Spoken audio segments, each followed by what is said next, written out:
Smile, though your heart is aching. Smile, even though it's breaking. When there are clouds in the sky, you'll get by. If you smile through your tears and sorrow, smile, and maybe tomorrow you'll see the sun come shining through for you.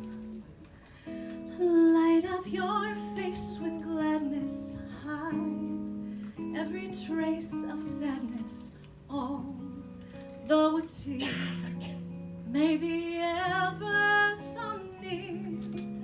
That's the time you must keep on trying. Smile, what's the use of crying? You'll find that life is still worthwhile if you just smile.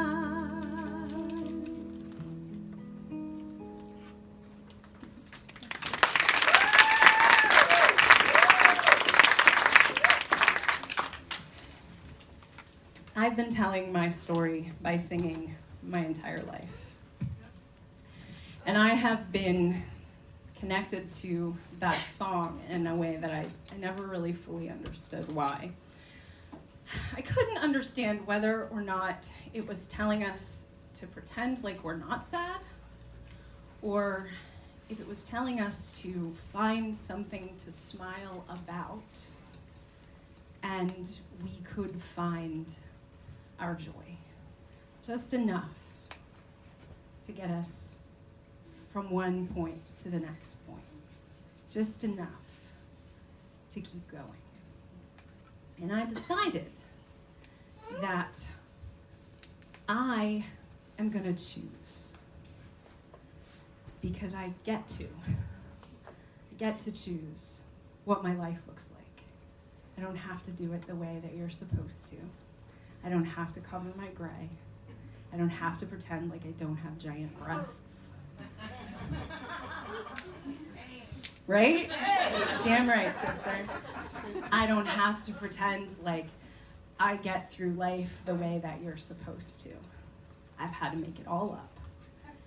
And I'm okay with that, finally, at 41 years old. I'm okay with making it up as I go along. And thank you.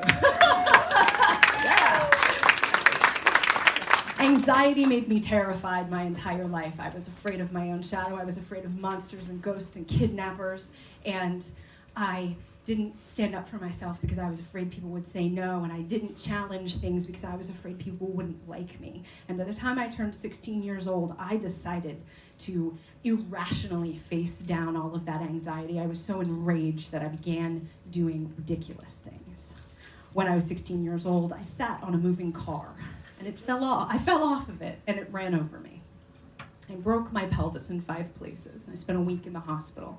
I spent 2 months in a hospital bed in my living room, and I spent 6 weeks in a wheelchair, and I spent the next 8 years not knowing whether or not I would be able to have children. Fortunately, I have 3. Most days, fortunately. I mean, let's be real. Our mental health diagnoses do things to us. It makes us think that we're supposed to be in the world. There is this voice in our head that says, you're not good enough, you're not smart enough, you gotta be someone entirely different. When I was 30 years old, I woke up one morning before I was going to give a big meeting, do a big training. I was gonna help self-advocates know how to tell their stories before the General Assembly. And for some reason, my mind told me that I had to be a certain way in order to do that task. I had to look a certain way. And I had 2 little babies, and I didn't have a bra that fit me. So in a moment of fear and desperation, I ran down the stairs, shirtless, with a bra that didn't fit me, past my poor husband in the kitchen and wondered what that blur was. And I went to his toolbox in the laundry room, and I pulled out a roll of duct tape. And I taped those suckers up. Whole things. And I had never, if you are a large busted woman, you understand what it feels like to be supported. Right? I was like, damn, all right. I walked around that whole day like, I got this. I'm good. I'm going to make this happen. And at 6 o'clock, I went upstairs. I put all my stuff on the cart, and I walked up over to the elevator, and I got on the elevator with a couple of my colleagues. Don't get ahead of me, those of you who know the story. I got on the elevator with a couple of my colleagues, and we were talking very nonchalantly. Then all of a sudden, one of these ladies got this stricken look on her face. And I stopped, and she goes, "Oh my God! Do you have duct tape on your boobs?" Because my shirt had come open, and there it was, for all to see. Ann Moss literally wants to crawl under her chair right now. She's dying. Right? How desperately was I trying to prove my worth to this world? And that was what I thought was important. What happened was that they left hysterically and made fun of me all night long, and I still went and I did my training. And people went and they used their voices and they spoke to the General Assembly. And a few weeks later, it was my 30th birthday. And I walked into my office.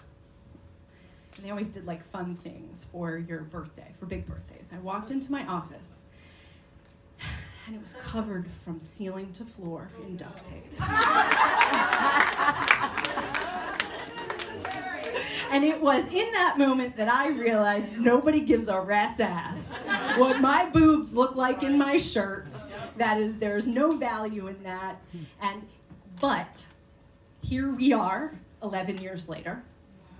Right, I know it's been such a long time. And you'd think I'd be better at this. But it's been a process. And there have been moments in my life where I got to make choices.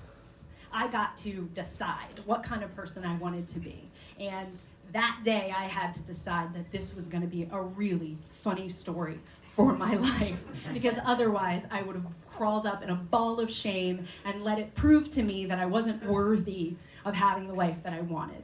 And instead I embraced it. I embraced the humiliation, and I embraced what was true about who I am on this planet, and that allowed me to get here today and to share this stage with these magnificent people. And I need you to know that.